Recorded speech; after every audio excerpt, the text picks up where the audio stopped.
Et devant un parterre de 4000 personnes, les acteurs bleus sont bien décidés à s'affirmer. Et au pupitre, Pascal Camadine y prend d'emblée ses responsabilités. Alerte Pierre-Yves André, dont la tentative est finalement contrée. Premier corner et premières inquiétudes pour l'arrière-garde danoise. Mendy ne pouvant malheureusement pas conclure. Bastia a l'emprise du jeu. Le vent violent contrarie pourtant ses velléités offensives.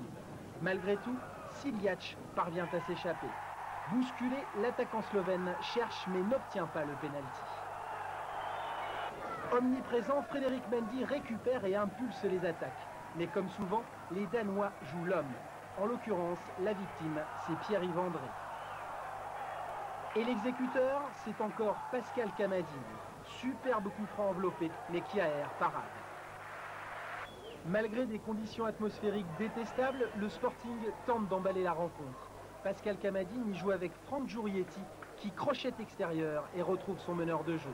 Camadine y alerte alors Hermine Siliac dos au but.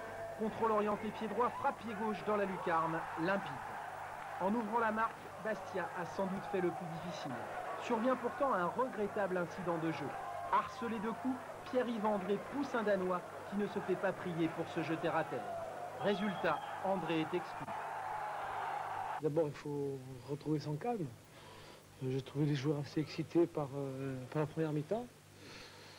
Il y a eu des événements qui ont été, je dirais, bizarres pour ne pas dire autre chose.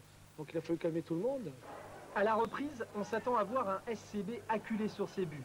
Mais l'adresse technique des joueurs de Silkeborg laisse pour le moins à désirer. Et c'est au contraire Bastia qui monopolise le ballon. Pérez, toujours porté vers l'offensive, multiplie ses coups de boutoir. Mais Camadine y souffre ici d'un manque de puissance. On joue la 68e minute et Cyril Roll renoue avec ses errances passées. Irrité par la passivité du directeur de jeu à l'endroit des Danois, Roll assène un tacle très violent. Et M. Kroula, l'arbitre tchèque, d'exclure un second joueur bastien. Face à 9 adversaires, Silkeborg tente de sortir de sa torpeur, mais Éric Durand veille et rassure sa défense.